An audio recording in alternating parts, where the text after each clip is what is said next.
Madrid has called on Slovenia, which holds the bloc's rotating six-month presidency, to rush through the wrangling over the UK-EU treaty covering the ROC.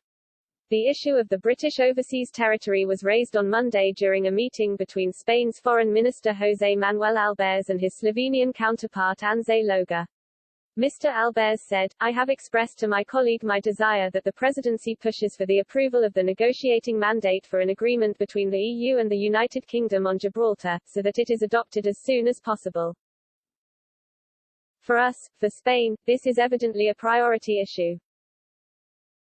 The European Commission published a 26-page proposal for the EU's negotiating guidelines in late July, but it must be approved by the European Council before the talks can begin. The draft mandate sparked fury in Gibraltar and Britain after Brussels suggested Spanish border guards could be deployed in the region for the first time in more than 300 years. In a provocative move, the EU, backed by Madrid, ignored a provisional agreement thrashed out between the British and Spanish governments last year over the post-Brexit future of Gibraltar.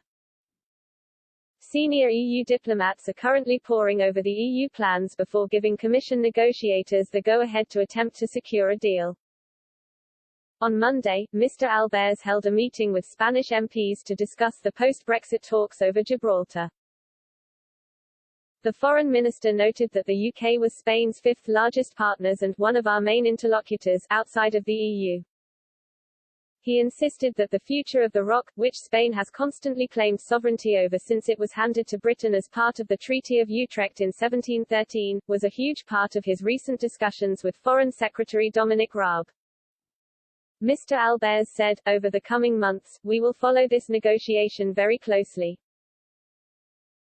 The final agreement must have Spain's prior approval, and I can assure you that our country will only accept an agreement that adequately protects our interests and our position on sovereignty."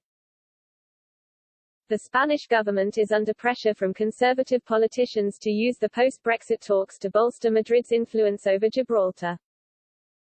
Maria Martínez Ferro, a Partido Popular MP, said, "I'm asking because, as far as we know, which is always through the media, you have accepted that Frontex be the ones to guard the frontier, the port and the airport in Gibraltar, which makes us question whether this is the firm position that Spain should maintain in a historic negotiation.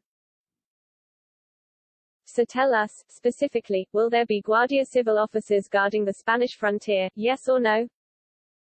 Mr. Albers said he had travelled to London to meet Mr. Raab and confirmed that Madrid has the final say over any agreement on Gibraltar. "I think it was a very positive trip," he said.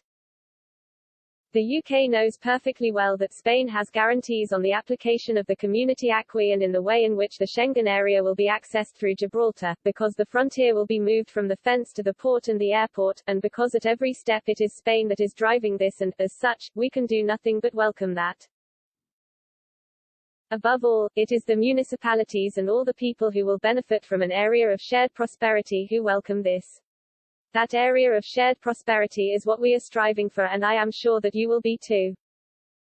After the EU published its negotiating mandate in July, Mr. Raab accused Eurocrats of failing to respect an 11th-hour deal struck between the UK and Spain on New Year's Eve over the region's future.